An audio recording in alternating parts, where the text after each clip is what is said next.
काव्यत्व दृष्टि से नीति शतक उत्कृष्ट मुक्तब काव्य है। इस शतक में लोक व्यवहार के लिए उपयोगी नीति का उपदेश दिया गया है। मुक्तक काव्य का प्रत्येक पद्य अपने आप में पूर्ण होता है। इसमें कोई कथा सूत्र अंतःस्यूत नहीं होती। फिर भी नीति शतक में क्रमशः मूर्ख निंदा, विद्या प्रशंसा, स्वाभिमान प्रशंसा, धन महत्ता, दुर्जन निंदा, सज्जन परिभाषा, परोपकार प्रशंसा, धैर्य श्लाघा, देव प्रशंसा तथा कर्म प्रशंसा से संबद्ध पद्य आयोजित किए गए हैं। इन पद्यों की भाषा पर्याप्त सरल एवं प्रसाद गुणयुक्त है। रूपक, उपमा, दृष्टांत तथा अलंकारों में अनुप्रास का स्वाभाविक प्रयोग किया गया है। शार्दूल विक्रीडित, मालिनी, शिखरणी, बसंत तिलका कवि के प्रिय छंद हैं।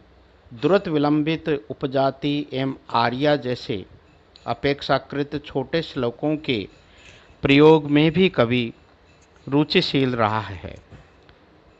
विषय प्रस्तुति की दृष्टि से नीति शतक में जो 10 खंड दृष्टिगोचर होते हैं उन्हीं को मूर्ख पद्धति, विद्वत पद्धति तथा मानशौर्य पद्धति नामों से अभिहित किया जाता है।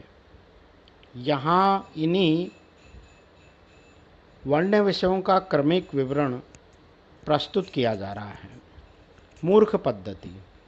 अल्प ज्ञान से स्वयं को सर्वज्ञ मानने वाला मनुष्य, मूर्ख व्यक्ति किसी हितैषी की बात नहीं सुनता है। चाहे बालू में तेल निकालना या मृग तृष्णा में जल पाना जैसे असंभव कार्य भी संभव हो जाए, किंतु दुराग्रही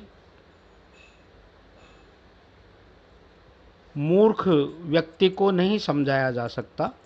सूक्ति वचनों से हटी मूर्ख को प्रतिबोधित करना तो हाथी को मृणाल तंतुओं से बांधना या शिरीष पुष्प से हीरे को छेदना बींधना जैसा असंभव कार्य है।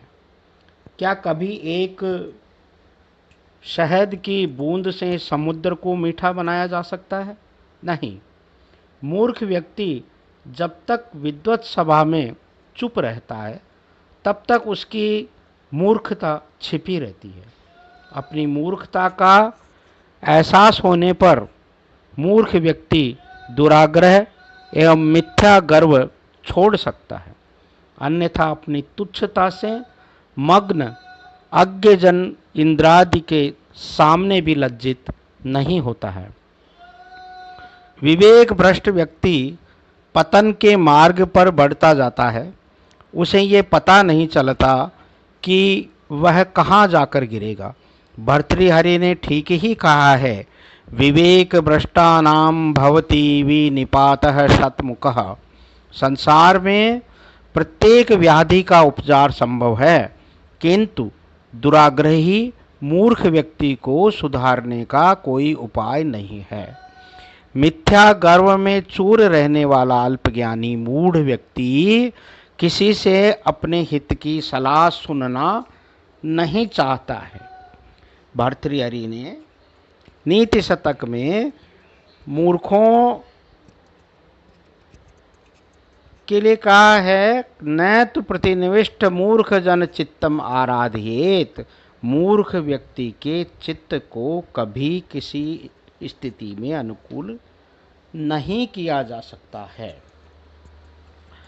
विद्वत पद्धति।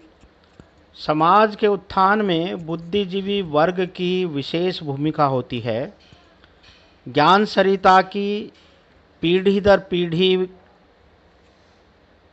प्रवाह करने वालों का विद्वान शिक्षकों का सचमुच राष्ट्र निर्माण में बड़ा योगदान होता है, किंतु कभी-कभी समाज या शासक वर्ग ऐसे समाज सेवी विद्वानों की उपेक्षा भी करता है।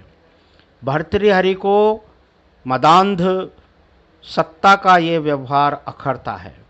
यदि किसी राज्य में विद्वान लोग निर्धन रहते हैं तो ये शासकों की मूर्खता है। यदि कुपरीक्षक रत्नों का मूल्य नहीं पहचानते तो वे भी निंदनीय होते हैं। विद्वान लोग धन को महत्व नहीं देते। शासकों का कर्तव्य है कि वे कभी विद्वानों का अपमान नहीं करें। सत्ता विद्वता से टकराने का दुस्साहस न करे। शासक कुपित होकर भी स्वाभिमानी व्यक्तियों बुद्धिजीवियों को नहीं झुका सकता। हंस की नीर क्षीर विवेक क्षमता को विधाता भी नहीं छीन सकता। भर्तृहरि भौतिक आभूषणों के बजाय शिष्टवाणी रूपी आभूषण को प्रशंसनीय मानते हैं। क्षीयन्ते खलु भूषणानि सततम वाग्भूषणम भूषणम। इसी प्रकार विद्या की प्रशंसा करता हुआ कवि विद्या को भौतिक अभ्युदय का श्रेष्ठ साधन बताता है। विद्वान सत्पुरुषों की संगति मनुष्य के गुणों का विकास करती है। रस सिद्ध कवियों का नाम अमर हो जाता है। सरस्वती के उपासक कवियों एवं विद्वज्जनों का सम्मान करना शासन एवं समाज का प्रथम कार्य है।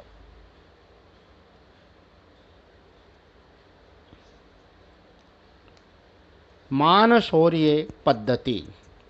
स्वाभिमानी व्यक्ति कभी अपनी प्रतिष्ठा के प्रतिकूल कार्य नहीं करता है। शेर भूखा होने पर भी कभी घास नहीं खाता। सियार को छोड़कर गजराज का शिकार करता है।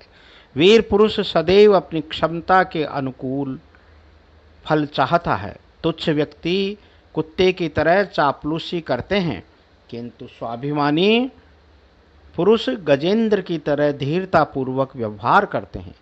वे समाज में शीर्ष स्थान पाना चाहते हैं, कभी नगण्य स्थिति स्वीकार नहीं करते।